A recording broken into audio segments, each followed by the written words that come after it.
Hey, movie lovers, back for another Anatomy of Movie. It's a movie show where we talk about movies. That's right, we're going to get very meta today because, of course, we're talking about Deadpool 2, The Return of Thanos. Stay tuned. Welcome to Popcorn Talk, featuring movie discussion, news, and interviews. Popcorn Talk, we talk movies. And now, here's Popcorn Talk's Anatomy of a Movie. Ladies and gentlemen, hear the sounds of Celine Dion as she opens up our Anatomy of a Movie. I mean, she's amazing. We have Marisa Serafini. Hello, everyone. We have Demetri, Panos. Hey, movie fans. But you know what? This is the wrong way to start this. This is all wrong. This is all wrong. No, cut Celine. Let's go with something else. What do we got? There we go. That's a little bit better. If we're gonna do a podcast, let's do it right. We, of course, are talking Deadpool 2, and we will be serious, even though we've been silly up until this point. And you know what? We're going to break it down in terms of story. We're going to break it down in terms of production, all the references, and so forth. Lots and lots to discuss. And if, by the way, we're already talking about it, if you don't think it's spoiler-filled, well, you've been warned. It is going to be spoiler-filled. If you're joining us for the very first time, welcome to the show. If you're returning, welcome back. And as always, you can follow along with our discussion via the rundown. It's in your description box. It's a little PDF. It's a link. You click it, and it comes up, and you get to follow along. But without further ado, before we get into anything, we have to kind of state what we thought of the movie. Marisa. Okay, so it actually admittedly took me a long time to see the original Deadpool. I think I saw it probably a year and a half after it came out. It was already on Blu-ray and DVD, so like I was late to the party. Generally, I enjoyed it. I didn't love it, but I thought it was fun and completely different structure than what we normally see in the comic book films, and I can see why everyone loved it. And then saw Deadpool 2 when it came out in theaters. So I was like, all right, I kind of know what's up. And it was also still fun. I like how this, yeah, it ties to other films, but individually, like if you isolate this film, it's actually pretty fun on its own. And of course, I enjoyed the music as well.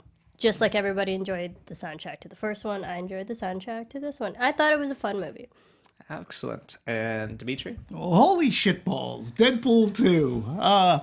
Yeah, this movie it's almost as good as the original. The original being the original, so you get all that shock and awe out of your system and the self-awareness. And this movie was self-aware times 2. I think it made fun of every comic book universe made, at its fingertips, which I enjoyed a lot. This is definitely Ryan Reynolds' character. We'll talk a little bit more about him, but he owns this character. And I really enjoyed the switcheroo that they did with the villains. It was good to see Josh Brolin, and he's set up, even in the trailers for this movie, as he's going to be the nemesis for Deadpool this time around. But I liked how they switched that. That to me was clever, and it actually, I was like, okay, I really am in. That's smart. We don't see that often. We see a lot of cliche things about villains, and this one had that. But then when the switcheroo comes, you go, oh, I didn't see that coming. And there's just piles of laughs in this movie, and its self-awareness and self-referentialism here. It was fantastically fun, and I found myself laughing out loud a lot. I agree, and one of the funniest parts to me was Domino and the whole idea of luck. And at first it seemed such a silly thing, but then when you consider what the whole movie is, as far as you look at any James Bond movie and how just ridiculous it seems of what he can pull off. And you know what? Maybe it did take a little bit of luck, and that in particular was one of my favorites. As far as the tone, I love the comedy, but it was interesting to see them try to blend emotional beats with comedy. And I think Marvel tries to do a lot of that, where they underhand their emotional beats with comedy. And obviously when you take Deadpool, that's just going to be, you say 2x, I'm going to say 10x as far as how it comes across. So, overall, did I feel the emotion as much, not really, but it was a fun movie, so I'll give it that. Yeah, and it does have heart. I mean, its crux of the heart is the relationship that Deadpool has, with Marina Baccaran's character, right? And that was a really big deal in the first movie. And again, going against stereotype that she still loves Wade after the experiment gone wrong. It's a really cool love story to have within this rated R raunchy comic book thing, and I think it holds things together, and that comes into this movie. It comes into play, and we'll get more into that. But it's hard, and this is a family film, which is for kids. It is at the end of the day. It sets out what it sets up to do, what it says. It sets out to prove that it is a family film. And I thought that it did that quite well, too, for this kind of a movie. Well, let's use that as the jumping off point as far as Vanessa, right? We'll touch upon the family element in a moment. But I do want to ask you guys, one of the things, I really did love Vanessa, and I appreciated that even though they killed her off initially, we get her throughout the movie. But I am bummed because I think she's A, a great actress, B, a great character, and to not have that utilized, I don't know. I felt like that was a big letdown of the movie. And you could say yes. Okay, there's a whole fridging argument which I can explain to you. Are you guys familiar with the term? Yes. Yes. So basically, well, Demetri, I'll let you explain.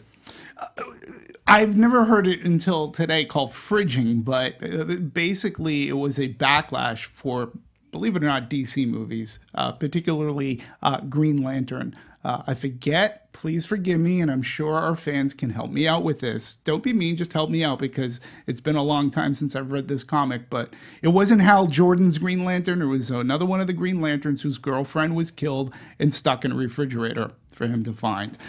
This caused a lot of backlash because then comic books seem to treat women like as disposable as being able to just throw them in refrigerators. So it caused a controversy and a backlash within the comic book world. And that's actually, some people will pinpoint that as a change as to the change of how women are portrayed in comic books and that they are given better roles in casts. So fridging, which I just heard today, I didn't know it was actually called fridging, but I know from where it comes from. So it was an interesting, when you said fridging, I mean, do you mean putting dead women in refrigerators? And you're like, yes. Well, it's the notion that you take a female character and you either kill her off, you rape her, or do some other horrific, violent act to spark the main character, primarily a guy, into action. And so, I understand that argument. I'm upset by that. But more so, for me, Vanessa is just a great character. And now that you know what fridging means, Marisa, I want to get your perspective on it. First of all, that's terrible. It's a terrible thing that they would do to women.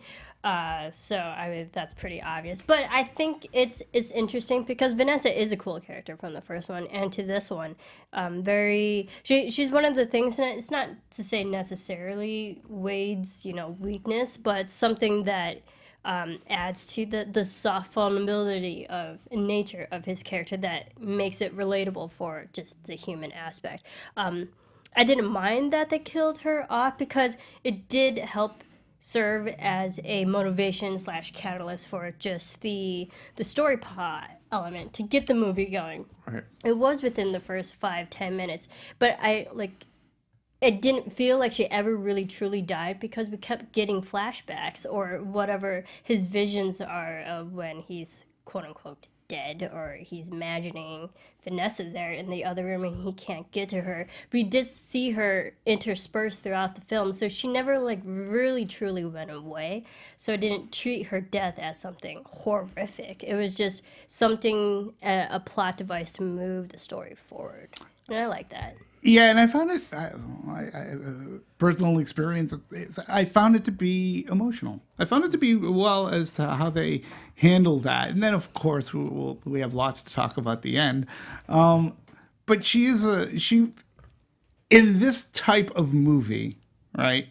When we look at the other Marvel movies, I guess the closest relationships we can find are Tony Stark and Pepper, right? And perhaps they've set up these other romances, but they're never really so in-depth as this one here. Mm-hmm. This one is a love story. Deadpool is, in a sense, a very good love story, aside of being a very fun, raunchy comic book movie.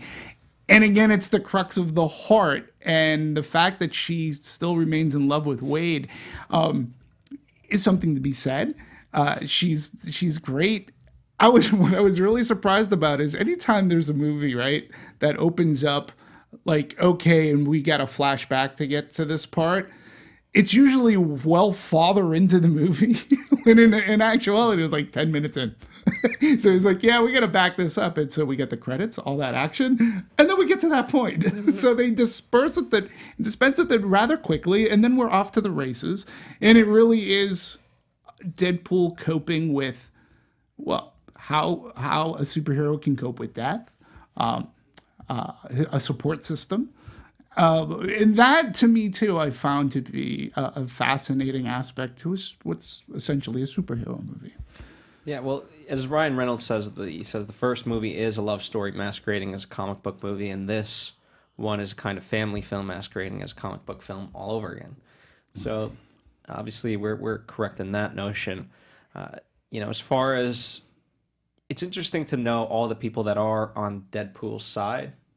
In particular, Colossus, he's really the catalyst to springboard this whole family notion and bring him into the X-Men, which Deadpool obviously is not the biggest fan of. Too many rapey white guys, as he says in his chair.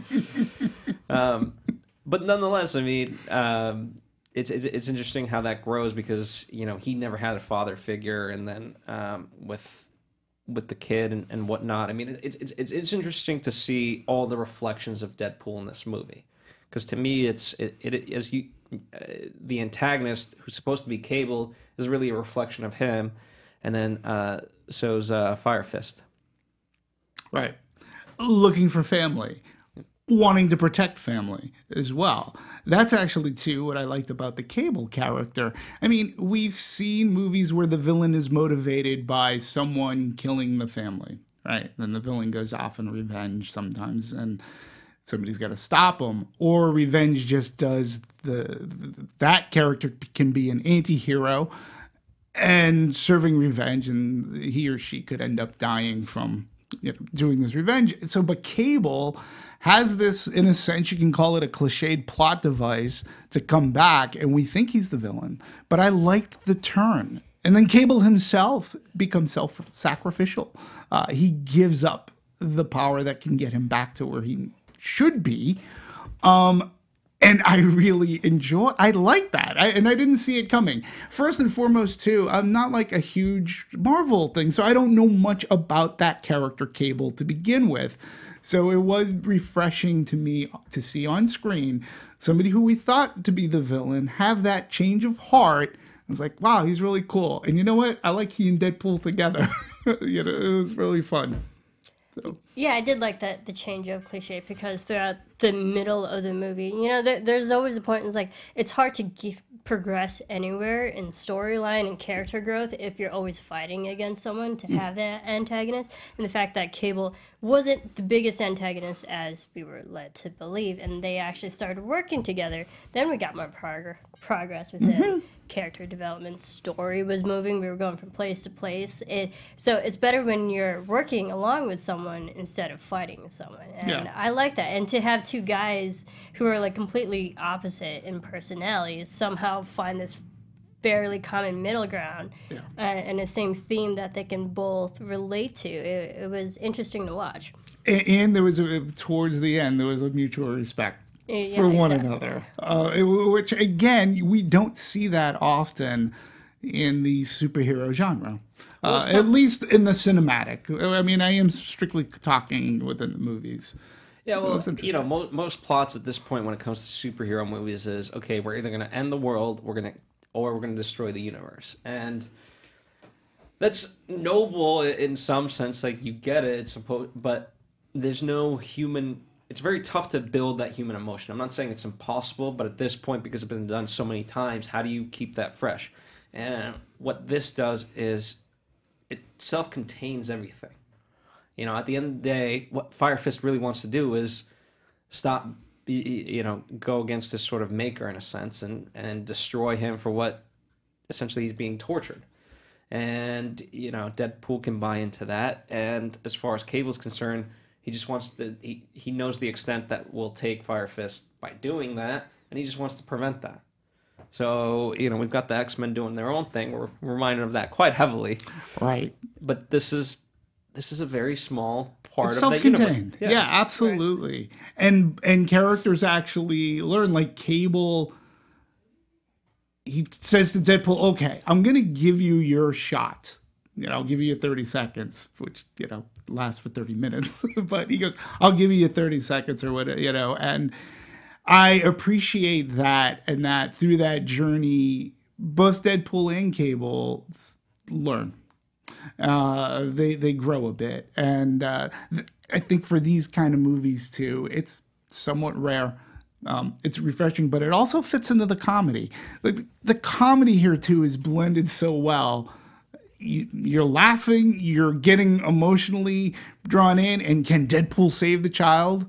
You know, are Deadpool's intentions true? Is it nature versus nurture here? Yeah, it's a fun ride for that. Well, what's, to me, one of the interesting parts of all of it is its ability to touch upon its story tropes, and yet, by doing so, it kind of puts into plain sight what the reveal is going to be. Because what I'm talking about is the coin, right? It's made such a big point, and at first you're like, kind of coin, and it takes this symbolic meaning because of what it means to Vanessa and him, and immediately you understand it, and then it's touched upon throughout as this just symbolic thing of their love, and then it takes on a whole different meaning, how it literally saves his life. And the fact that there's so many times that they say foreshadow or this and that, they're literally just hiding what they're about to do in plain sight. Right. Without, you know, True. I didn't see it coming. Yeah. No, I didn't see it coming either. And I was like, oh, and that's what made it refreshing, too, to see a comic book or a superhero movie surprise me. You know, to your earlier point, writer Paul Wernick, really great article in Hollywood Reporter, he talks about the stakes of Deadpool.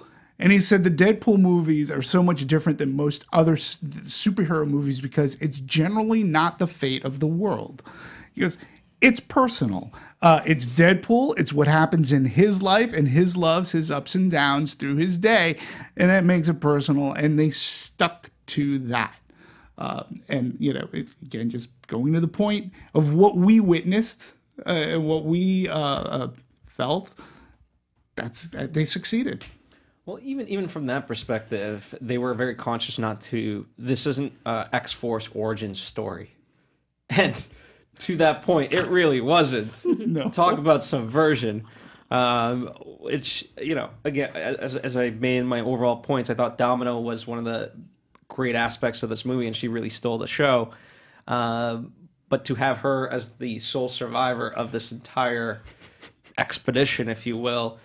I thought that worked well because it set up a great joke, and then boom, we're done with it, and we're back to being self-contained.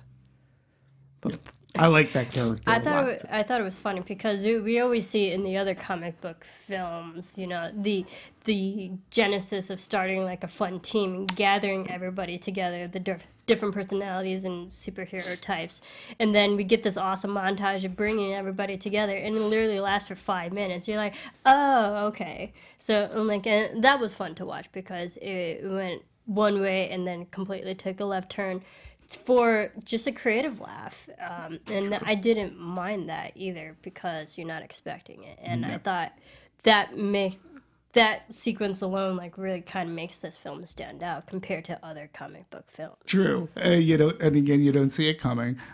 Give credit to Zazie Beetz. who plays Domino. She reminded me of Tessa Thompson as like Valkyrie, with more exactly, and more like more attitude, more sarcasm, right? But the luck joke was hysterical because even if she's falling back, it's not a superpower. I think it is, and that whole dialogue was funny.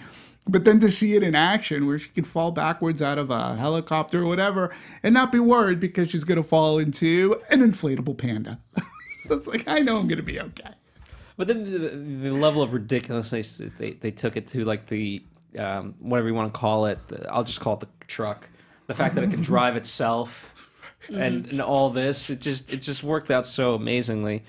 But take a turn when absolutely necessary. She lets go of the wheel and it turns. Yeah.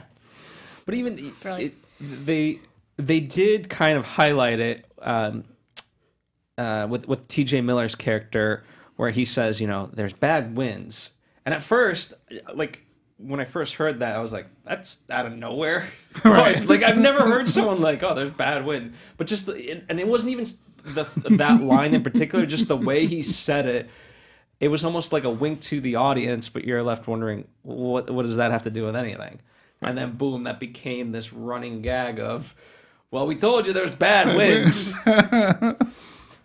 So it has this ability to take something and really snowball it into its full effect. Right.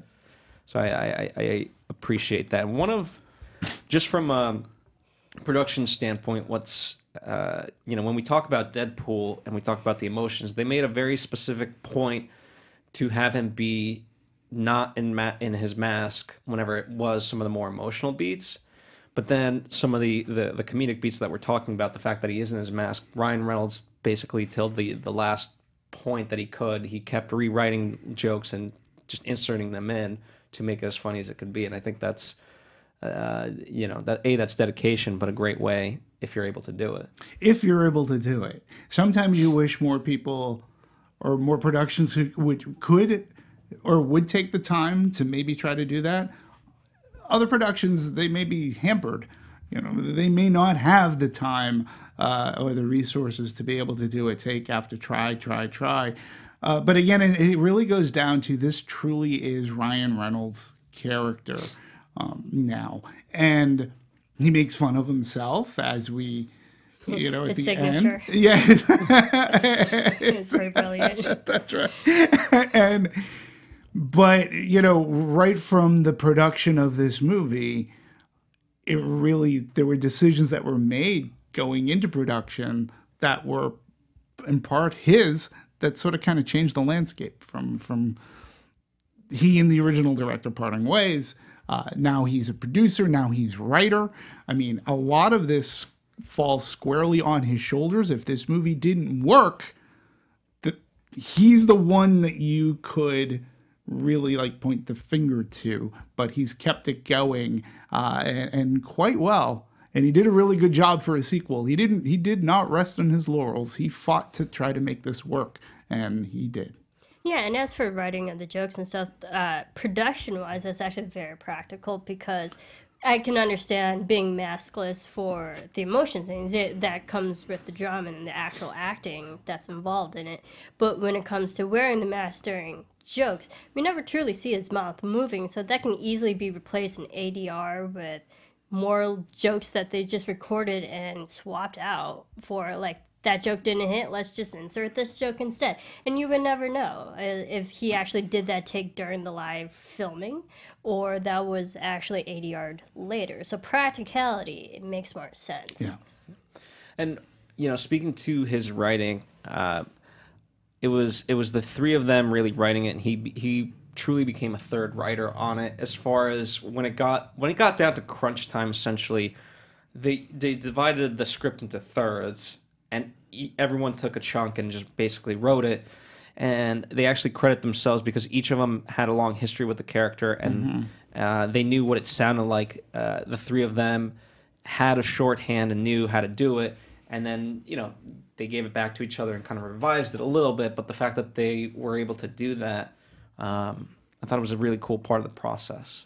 Absolutely. And it also delivers, there is because it's a comedy too, there is a cadence that's involved that the three of them know. And once you get into that and you understand what Deadpool is, and two, don't forget, there was a huge learning curve. When Deadpool first made its debut, 2-3 years ago, right? Outside of the comic book readers, as the moviegoer, they didn't quite know what to expect. As much as the marketing tried to hit you over the head that this is a different movie, once those credits rolled, you knew it was a different movie. And they were off to the races. So they created this world, this Deadpool universe. They expand it in this movie, and we as an audience now, we're better educated. We know what to expect. And sometimes when you know what to expect, it limits how you can be surprised. But this movie kept the surprises intact. And so the three of them together knew the right beats as to how can we, yes, we have to deliver the laughs and the raunch, but how are we going to surprise the audience again? Which, as far as the creative side of it, as far as I understand it, Tim, the original director, and Ryan, what their creative difference really was, Ryan wanted to have it be more raunchy and stick to that element because he thought that was the most successful part of Deadpool, and so, you know, that's where they disagreed. But what I do appreciate, I mean, I don't know the actual true story. There's a lot of rumors, but at least publicly what it seems like is that, you know, it was creative differences and there's no ill will from one to the other. And I think, you know, I think we're seeing more and more of that happen, especially with Disney. And I think, you know, I don't think it's necessarily a bad thing as far as if you don't agree on something creatively, that it doesn't have to be bad blood. Just say, okay, we disagree and let's part ways and let it be that. Yeah. You know, and if in the future a project makes sense, then we'll have it make sense. Sure. And this just wasn't one of those things. Yeah. And we'll never actually get to know how the original director wanted this to go, which is okay.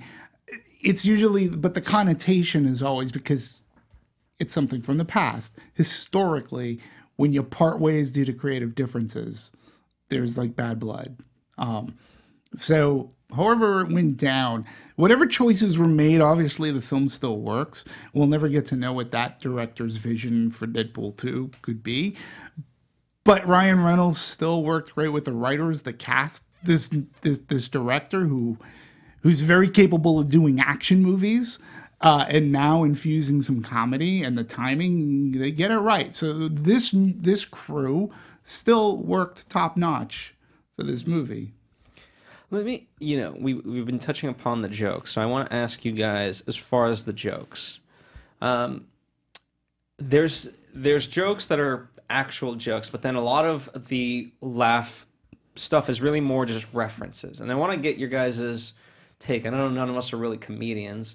And it's always, you know, one of those things like, how funny can you be dissecting comedy?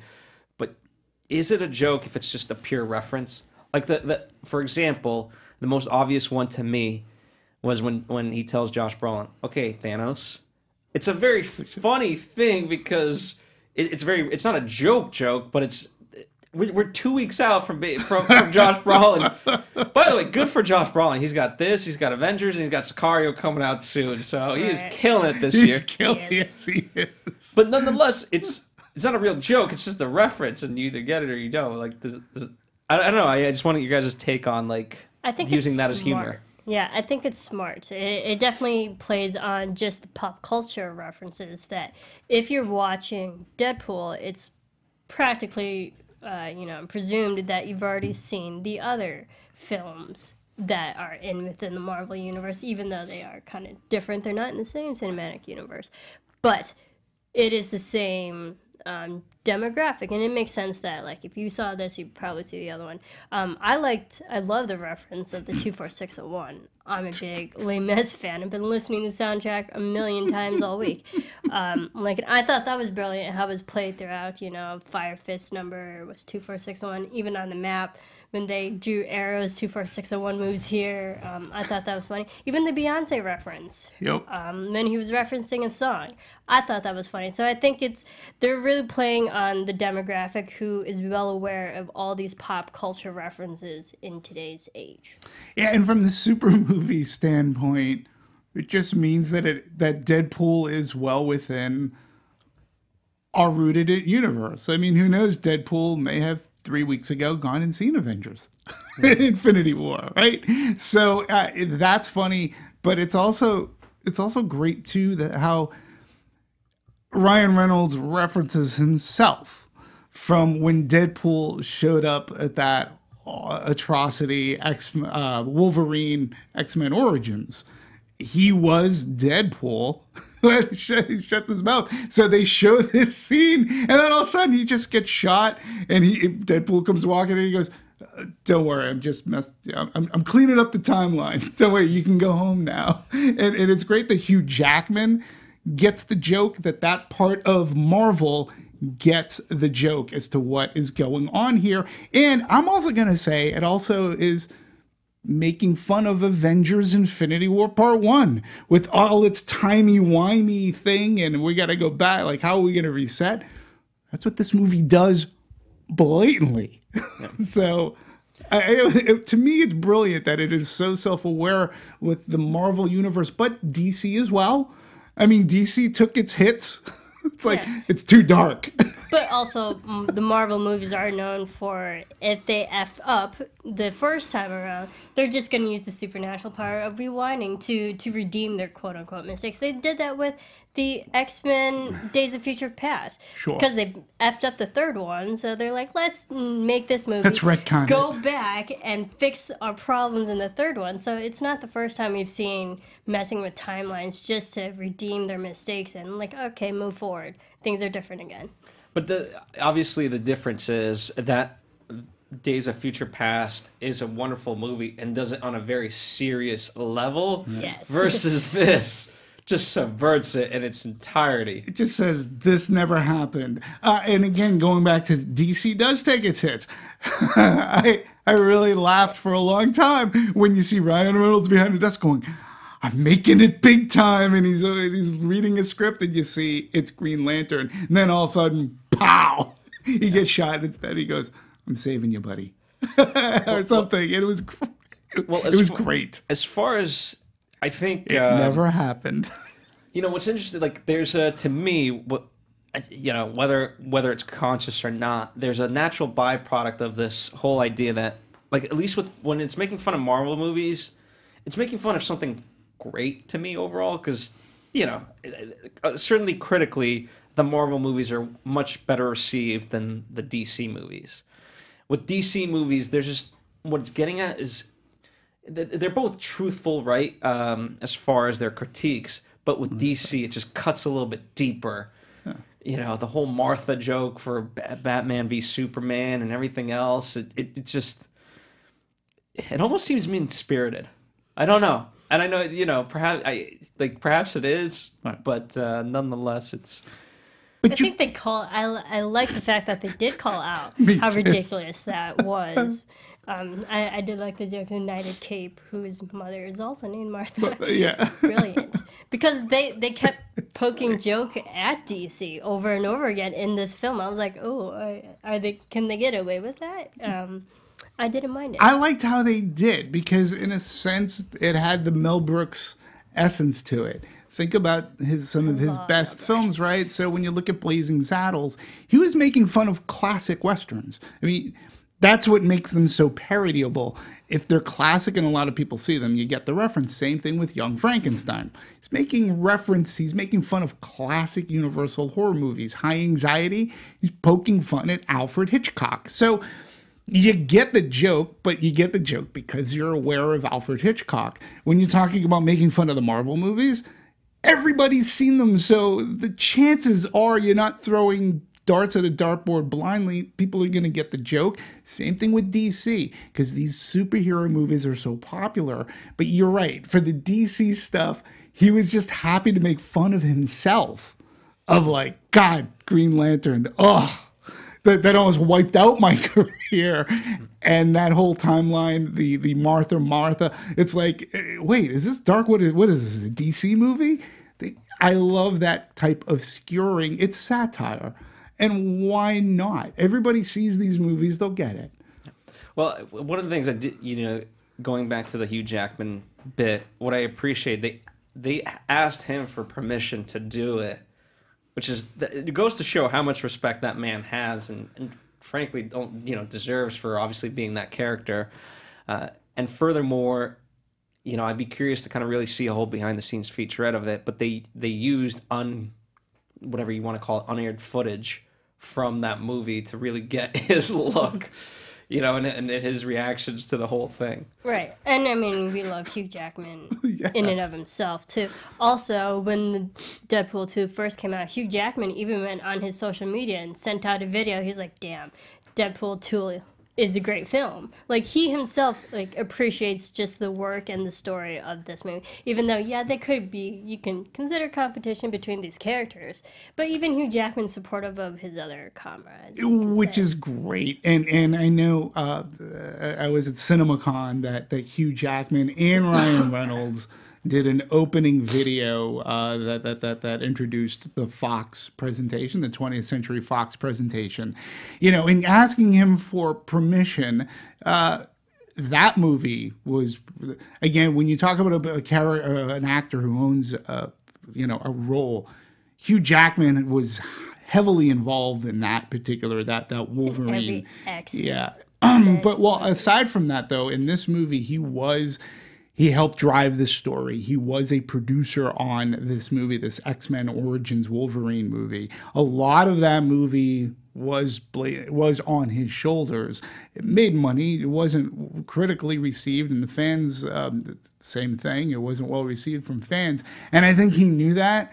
But it just goes to show, too, the Hugh Jackman sense of humor of self, too, going, you know what? The Deadpool movies, aside from that, it's in Marvel. This is just really funny. And he gets it. And you have to respect an actor who can be self-aware and have that selfish humor about himself. Well, that's certainly one of the things that's worked with Deadpool 1. Deadpool 2 is the humor of the X-Men. And in particular, this whole notion that no X-Men will come within touching distance of Deadpool. Certainly not Wolverine. Marisa, when you talk about the competition, there's no competition between Wolverine and Deadpool. It's Deadpool simply, trying to get at the same level of Wolverine. And the whole movie opens up with the whole idea, which, by the way, for those people, I kind of feel sorry for the people who haven't seen Logan, because, man, spoiler alert at the beginning. No kidding. And I believe, even the trailer promotions, I believe it's even for this one, that they were poking fun of going to see the newest Logan film. Because when Logan came out of 2017, during the trailers for that movie, they were promoting Deadpool. So it's like they go hand in hand. Yeah. It's fine. Yeah. I really like it a lot. And again, it's self-aware, but it doesn't pander. And it's not just to beat you over the head. There's a cleverness to it, which is what we're talking about and why we like it so much. And the studio, it's Fox, obviously, but the whole idea that they're also in support of it. Sure. The fact that the X-Men and Deadpool were filming side by side, and they were able to get that one shot of like, hey, couldn't the studio spring for any X-Men? And then you get that great shot of the X-Men and just closing that door. Brilliant. It's a great little bit. And the fact that everyone just kind of went along with it to placate to it. Sure. So I thought it was funny because it just shows that there is a disconnect between the X-Men wouldn't want nothing to do with Deadpool's character. So it is fun. And I did like the fact that they're in the same location too, because it is all relative. Yeah, and again, I don't recall seeing the X-Men mansion in the trailer. So for me, when we go to the X-Men mansion, I'm like going, oh, this ought to be good. And to see Deadpool and Professor X or Xavier's wheelchair, we're tooling around. I was like, oh, this is not going to work. This is great. And again, it's a side of Marvel that cinematically, it takes a deep breath, takes us out of the seriousness of which Marvel has turned into, and it makes us as these superhero movies. If you're a fan, you take a deep breath, you can sigh because you can laugh. because we know we're getting Infinity War next year, and we don't know how dark or how that's going to be. But at least with Deadpool, you're allowed to laugh at this stuff, and they make a point of doing it. I do want to talk about the marketing, and I know I'm kind of taking a left turn here. We will come back to the action and more story stuff, but it just seems like a natural transition. One of the brilliant things I love about this movie, and for those of you listening, if you're interested and you haven't listened to our Deadpool Anatomy, and by all means, we encourage you to go check that out. We talked about the marketing for that film at length. What I loved about it took the concepts of that marketing ploy and took it to the next level, where it created trailers that were just simply brilliant. And we talk about a lot, especially with comedy, the misuse of lines that don't end up making it into the movie. And they purposely did that, which I appreciate it. And the whole fact that, there's a whole trailer with Cable's arm not being CG'd out, and that's the butt of the joke. Right. I thought from a promotional standpoint, nothing gets better than these trailers. I thought it was simply brilliant. And it delivered what you expected and then some. And it didn't give anything too much away from the movies at all. It was just what we learned from the first Deadpool movie. And the trailers just leaped on that and said, hey, Deadpool 2 is coming out. You're going to get more of the same, but it's going to be different. And we're still going to have fun. And they had a great Red Band trailer. I felt from a trailer and from a marketing perspective and even from a poster perspective, they did a really good job. Their print ads and their trailering. Yeah. Go ahead. Oh, yeah, sorry. I was saying, I think the first full trailer that I saw was the one where they were poking fun at Cable's arm and the VFX not being fully done. So I was going along the Mel Brooks kind of comedy when you're self-poking at the production aspect of a film not fully be completed. I thought it was fun because it just shows that crazy characters are going to happen. It has his personality. And everyone knew Deadpool already. So it's okay, here's another film. In the world of sequels that we always get with Marvel films, I was actually excited to see this one. Yeah. They did its job. They gave you what a trailer should do is give you the spirit of it, right? Sure. And this certainly did. And one of the things, I believe it's in that trailer, he also did a whole showdown scene with basically Legos, not quite Legos. Yeah, action figures with the dolls. It was puppet things. So I thought that was funny, and it subverted the idea that, and it ingrained in us Cable and him were going to be going at it, and that was going to be the final scene. Furthermore, they specifically shot the X-Force in scenes that were never going to happen because they knew they were going to kill them off just to create that twist. The other thing that I think is brilliant, I feel like more movies will do moving forward.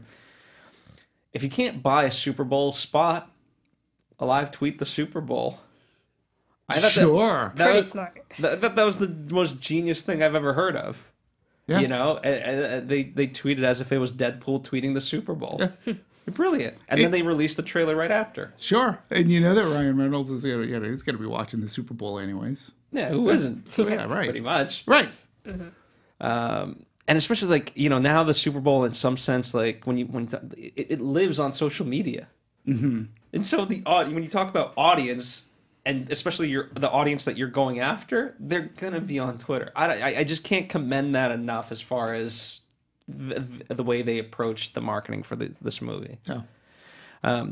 But I do brilliant indeed.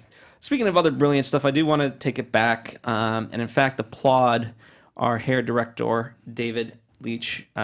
He comes from a stunt background. We had talked about him for quite a bit back in our Atomic Blonde Anatomy. That was his latest film then. And one of the things that Ryan Reynolds described him as, because of his stunt background, he has an ability to make things seem so much better simply because he knows how to pull them off. And so even when you have a smaller budget, it looks 10 to 15 times grander than, the money that it cost. And I think that's as far as what they were able to pull off, I could definitely see that. There's a lot of good action set pieces. Mm-hmm. Yeah, I think the sequence that has the most quote-unquote stunts would be the X-Force trying to hit the ground when there was bad winds, because it was stunts galore of going left and right and going into trucks or electricity poles, as horrible as it was, but it was done so seamlessly. Yeah. He's a great stunt person, martial artist, mentor, that, again, when we talked Atomic Blonde, Charlize Theron,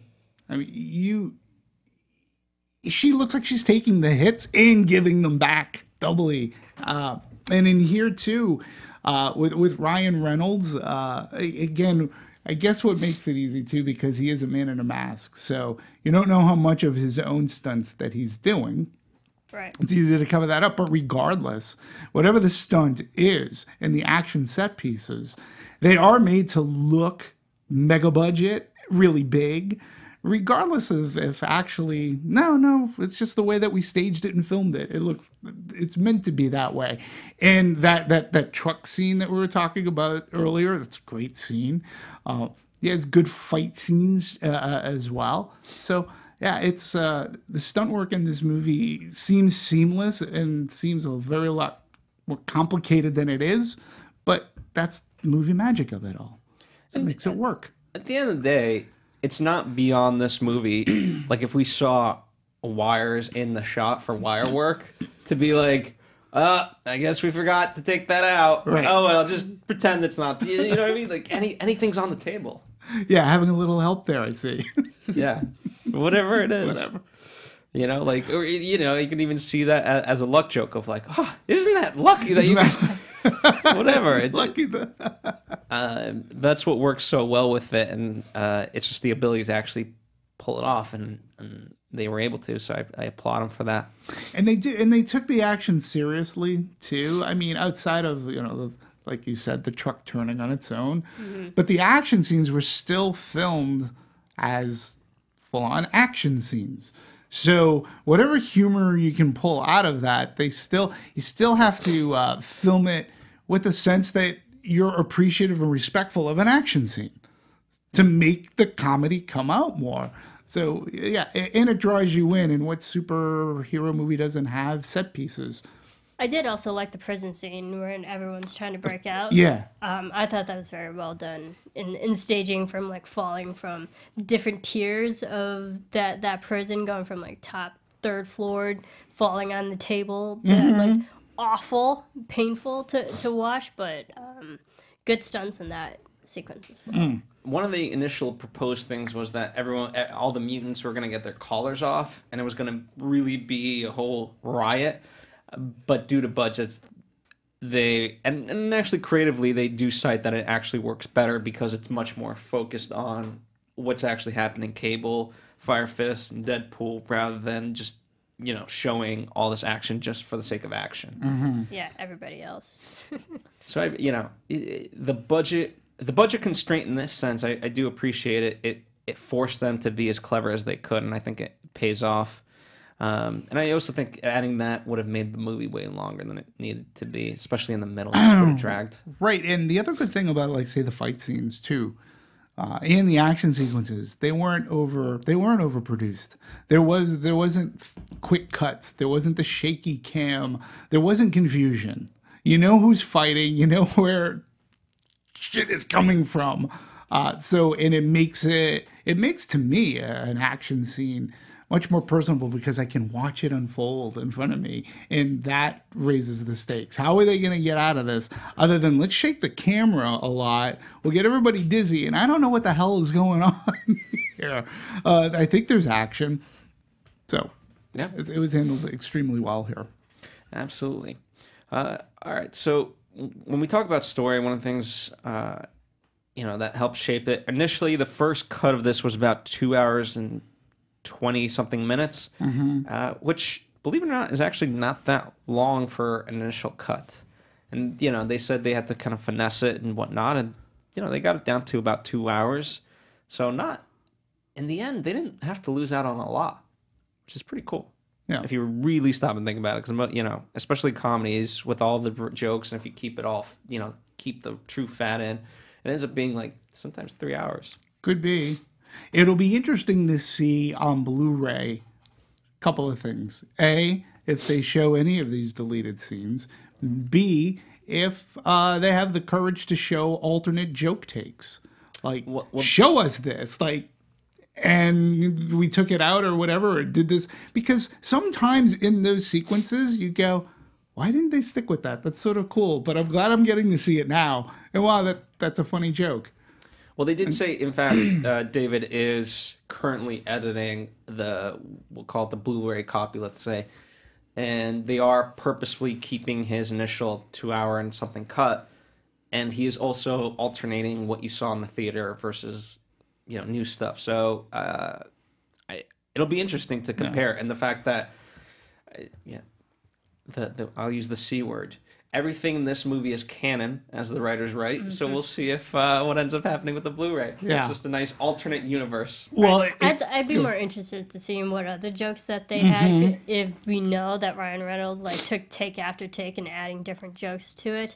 We've suffered through the Apatow films, some scenes running too long because they kept the jokes still going, and had you cut unnecessary jokes, the movies would be shorter by 20 minutes, and that's probably might be one of the things that happened with this film. They probably cut back a lot of the jokes, so I would be okay seeing the alternate versions. Yeah, and I know at least one of the jokes that was taken out because they had mentioned, why don't you go back and kill baby Hitler? Mm-hmm. And they actually were going to have a scene where he goes back and kills baby Hitler, and then they're like, yeah, killing babies, even though it's Hitler, let's stay away from that and just they drew a line. But it's interesting that they actually had that worked out for him because he's going back to fixing up timelines. And then how do we explain that? Well, it's funny because how do you explain everything else? Because it's the only movie that retcons itself when you think about it at the end. But I think that's part of the joke. Yeah, for those I would call uninitiated, they say, well, then this movie doesn't matter. Well, it does. But because you have fun along the way and you get what happens, and then you understand in that final moment, he's still gonna save Fire Fist and things are gonna happen the way they did, except now Vanessa gets to live. So yay, everybody. Yeah. I want to ask you guys this. This is a more serious subject matter, but T.J. Miller. A lot has come about with T.J. Miller, and because I also cover Silicon Valley on AfterBuzz TV, I happen to know more than most, including the alleged, well, not alleged, the bomb threat that he caused at a train station, an Amtrak train station, and so forth. This guy is just riddled with just so much bad stuff surrounding him. And there was calls to the idea of reshooting him, much like they did with All the Money in the World and replacing Kevin Spacey with Christopher Plummer. Mm-hmm. Right. And they chose not to do that. It's kind of surprising, because the fact that movie was able to pull it off in less than a month shows that it can be done, which was their big thing of no, we don't have the time. But especially for a movie like this that can be so irreverent, it technically was possible. And that character isn't in the movie as much as, let's say, Kevin Spacey was in All the Money in the World. So it can be possible. I say it would be possible, emphatically, had they chose to go that route with that character. It was interesting to see him in the movie, knowing, the path of destruction that he laid waste behind him. His lines are still funny. But it's interesting. Yeah, is it do they forgive him for doing it? I don't know. Could they have filmed it? Would I have missed him? And I don't know if they found somebody equally as funny to deliver those lines. I would have been, oh, okay, I get it. And they probably would have made some self-referential joke about it too. Right, and you have to remember that this director is not Ridley Scott. Ridley Scott is well-known director, high up there in the top echelon of directors within just the cinema world. So, and he had different motivations, and they are completely different characters. Yeah, they could have recasted, and I wouldn't mind had they recasted just for the sake of where this film industry is going. We don't want to shed positive light on people who are really shitty in the world. But did his character deter from the movie? Not that much, actually. Yeah, I think. What's your thoughts? You know, I don't want to say I'm in support of anything that he did, because I'm not. But I also think, you know, it's there has to be at least. There's always been a separation between the person and art. You know, to me, it's no different than you look at, like, my mom loves Michael Jackson. Does she love what he fully represents in the grander scheme of life? No, but she loves his music.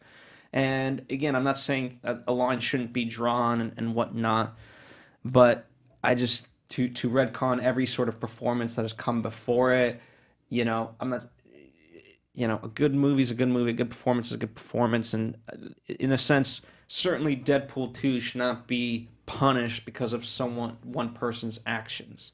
It's not like the movie condoned what he did. Right. And I think there's a degree too. I mean, I'm not 100% sure of all the facts behind, other than I know he laid waste a lot. But I'm not sure pedophilia was one of them. You know what I'm saying? Like, so there could be like a degree. I'm not sure how he or how he may have abused women, or castmates is one thing. Torpedoing one's own career is one thing. You know, and again, he's just not in the movie all that much. You know, I mean, he was a support character in the first movie, funny, and he's a support character, very much of a support character in this movie. Still funny. Right, exactly. And, like, honestly, he's kind of, not to sound mean, his character is somewhat forgettable because he doesn't really add much to the plot or to the character development. He's just there for supplementary dialogue, really. And compared to All the Money in the World, they had to change posters. They had to change the whole marketing plan. Everything. They had to change everything compared to the actors. So there are different levels of what constitutes as a major reshoot compared to what can we just keep. Right. And there's always one of my favorite quotes is like, you can love the work, but not the man. Sure. Honestly. And even in this sense, it's not like I love the work. It's just I love Deadpool 2. I don't necessarily like, oh my God, T.J. Miller was the thing that made Deadpool 2 work. It's Right. like, No. Yeah. it's just part. T.J. Miller, he's not on the promotional posters.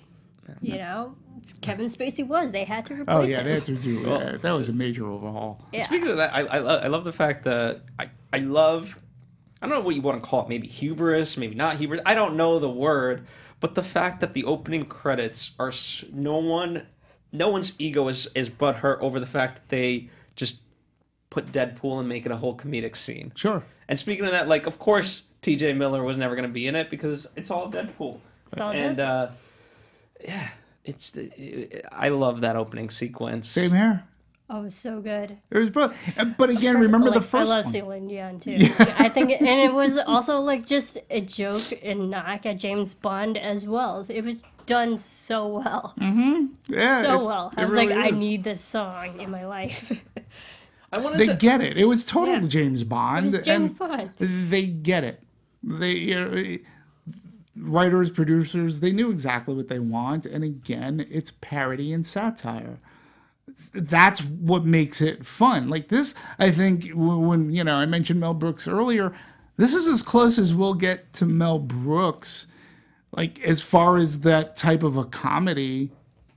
I mean, many people have tried, but this movie pokes fun at James Bond openings and the songs. It pokes fun at its world and universe in ways. Well, I think there's always going to be, there's some iteration. You could look at Austin Powers as an iteration of that type of comedy. You could Airplane. Long ago, though. Again, Airplane, I don't believe, as much as I love Airplane and Airplane 2, I brilliant. don't think they work today. People don't want to take the time for that kind of slapstick comedy. For whatever reason, I've been getting the MGM channel on cable, so they've been showing a ton of the Pink Panther movies. Wait till you get your right? bill this month. Yeah, I know you're right. Oh, shit. Yeah, I won't be laughing. But the Blake Edwards type of comedy with Peter Sellers and the physical comedy, I think it works today. I think audiences are too ADD. They want everything like that. They don't want a setup for a sight gag, a physical gag. This is the closest that we can get in today's world. Yeah, those parodies worked in the 80s. They might not work now. Yeah. And they've tried. Those disaster movie people, they're a disaster. They live up to the name. So it's hard. And we've also talked about how comedy today just it plays very differently, if at all. It's not what comedy is not what it used to be. It's not, for whatever reason, it's not as popular as a genre as it was, say, in the 80s and 90s. Which, by the way, if you guys want a great analogy of that, we've covered the Sharknado movies kind of sporadically, and that's a great discussion of something that was lightning in a bottle, and then a couple times they try to recreate it. I think now it's anyway. That's Sharknado. Sure, look out for that this summer. Biggest movie of the summer. Films. It'll be. He loves those films. I know. I want to jump the shark, literally. Absolutely. All right. Let's talk about the music, because Marisa has listened to the soundtrack 5,000 times already. Only 5,000, thank you. Yes. I thought the soundtrack really did work, both in terms of the score and the source music that they were able to pull. Or create. Yes. Or create. Right, and I think like the first film did a great job of like bringing back 90s film, 90s music like Salt and Pepper, and shoot, great song. And even this one, they brought back Dolly Parton, and the way that they placed music and all the, not to say inappropriate times, but like unexpected times. Like during the prison fighting, you're listening to Dolly Parton, 9 to 5. 9 to 5. Like you don't expect awesome. this kind of music paired up with the action that you're seeing on screen. I think, and it's also fun because that's the joke. You're like, why? And We Belong. I actually have a funny story with We Belong. So not to completely digress, but which one? It's totally relevant. We Belong. Oh, okay. Pat Benatar. I love Pat Benatar. Sure. So I saw Deadpool with our family friend here, Joe Gear, and we were listening to, I kid you not, Pat Benatar's We Belong in my car, and we had to stop the song halfway through because I parked the car and we had to go in. And then sure enough, We Belong was playing in the movie, and then I was like, no way could we had planned that. And then when we came back out to my car, the song started playing again because we stopped in the middle. So like just the use of different random songs throughout this film like really added to just the humor. Absolutely, and it was the juxtaposition of 9 to 5 during a fight scene. So it took something that Guardians of the Galaxy used to a plumb, but their source music fit what was happening on screen and is something that is recognizable. But part of what makes comedy work is that it's recognizable, and who would have think to have a prison riot to 9 to 5, and then when you have your parody song about Juggernaut and holy shitballs, and it's a choir singing holy shitballs, we can't kill Juggernaut. And I was just cracking up, and to watch all the credits and have that be the final song going up, it kept me laughing to the very, very end until it faded to black and it was time to leave the theater. But also using Cher's If I Could Turn Back If Time. I could turn back time. Very meta. Yeah, and also too, Fox, I should say, Marvel has done a good job, because remember in the X-Men movies, when Quicksilver, in the last two, when he's doing his Quicksilver stuff, it's done to music, and it makes the sequences more entertaining to watch because it's set to a particular song. Yeah. So the only misstep that I thought with the music was the dubstep stuff. What is dub? I don't know. I felt that was a little bit forceful. Hey, is there still dubstep in the future? And of course the answer is no. Who likes dubstep? Then we played dubstep. I like dubstep. I just didn't love the joke. That's all. I thought it was funny because dubstep's for bitches. Whatever, Skrillex hater. Right. I thought it was used actually very well. So fair enough. That song is a bit of Skrillex has come out with a lot more songs besides that one. right. So check it out if you're interested. It's a great soundtrack, actually. Like, I highly recommend it. There's a lot of music on the soundtrack that I admittedly probably wouldn't listen to on a regular basis, but I think it's good workout music. It is. No. It really is. It was used to great effect in this movie. Absolutely. Speaking of great effect, it brought in some great numbers, didn't it? Not as good as the first, but that's all right. Usually there's a much, I would say, higher drop off from first to second, but this relatively close. Nipping at the heels, if you will. Opening weekend. Let's see. I'm just trying to read through my notes. Apologies. Yeah, if you have. Yeah. Oh well, opening weekend. It took a. Do you want to call it an anti-superhero movie, or it took a superhero movie to dethrone a superhero movie, and it was Deadpool 2. Yeah, in its opening weekend, $125 million. Not too shabby. Came in at number 1. It opened up. Now listen, it opened up on 4,300 locations across the country. And thus far, domestically anyways, 157.9 million. Had really good, strong midweek numbers. I believe it stayed number 1 throughout the entire week that it's been out. But it's foreign take too. Thus far, $205 million. And that accounts for 56. Let's round up 57% of the gross thus far. So a total worldwide take of $363 million. Not too shabby for a movie that cost about $110 million to make. So probably with all its hard drives and advertising, maybe it was 180, depending on how much Fox put into it. Yeah, it's well on its way. And it's going to do really well on its ancillary markets when it comes out in Blu-ray and streaming and digital download. Especially if they come up with the version that we were talking about. It'll just reignite that I got to go see this version of it. I like when they do that sort of thing to a movie. And they could even market that in a different way of like, oh, well, you could either go see Jurassic Park or you could buy the Blu-ray. Sure. It's like, okay. Yeah. Just poking more fun at the real world.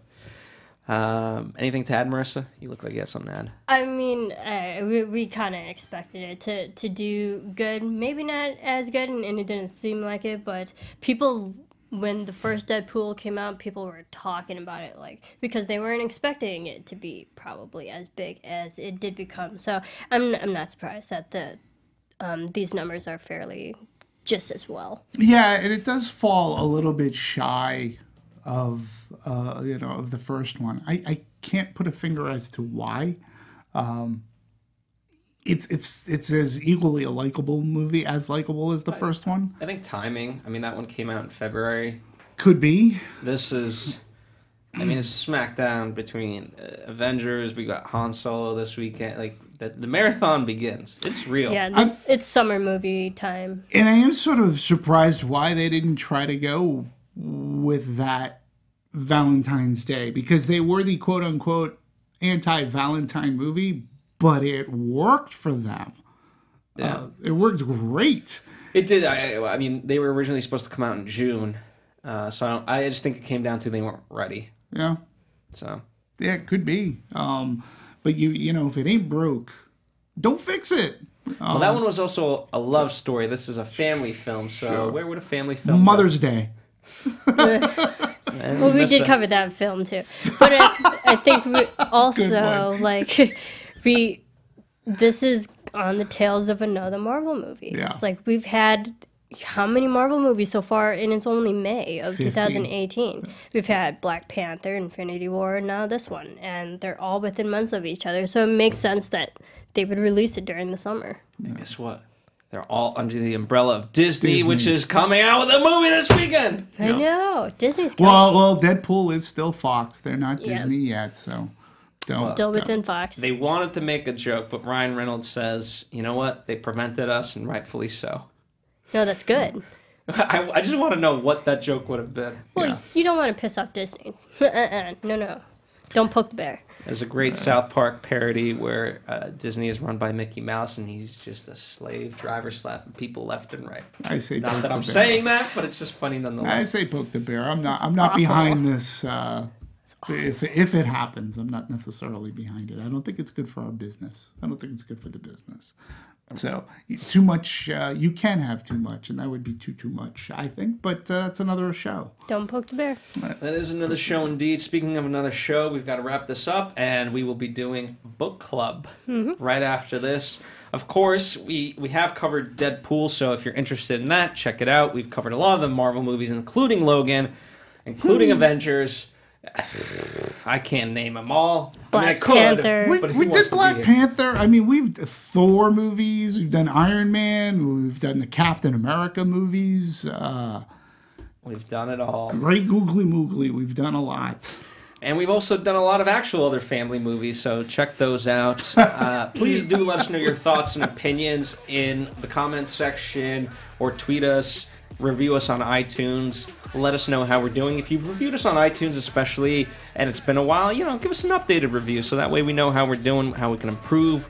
We love hearing from you guys. You guys have been wonderful, wonderful, co-panelists, if you will. Even though you're not in the show, you are still part of the show. We should ask, what was their funniest scene in Deadpool 2? What did they like the most about it? Absolutely. In the meantime, at Serafini TV for Marissa, That's right. the irony is full on today. Not lost. Meta. Meta indeed. We're talking about movies, and her Twitter is Serafini TV. You can watch movies on TV. Hey-o. Well, Hey, There you go. Demetri is a purist, and his Twitter reflects that at DMovies1701. you want to hear something funny about that? The actual, because I couldn't get it. This is when I was urged to get onto Twitter, I tried at B Movies, because that would make sense, right? Then I tried at D Movies, and it was taken. But now at D Movies is supporting me on Twitter. So the There you person go. that took away my handle, I have to do 1701. See, I had Marisa movies, and I was forced to change mine, so... boom. You did? Yeah. Meta. I was forced to change it. So you went to Forced. Marisa TV. I was. I got called up 3 times. I'm at Phil Svitek. You can join us. Follow us across our social media. Talk with us, and of course, if you like, send us your tick pics. There you go. That was the joke from the marketing ploy last time around. I'm surprised it's not a joke this time around, but hey, I guess they don't want to recycle it. Anyway, Han Solo next week, book club. Lots to look forward to. Lots in the rearview mirror. We'll see you guys next time on another Anatomy.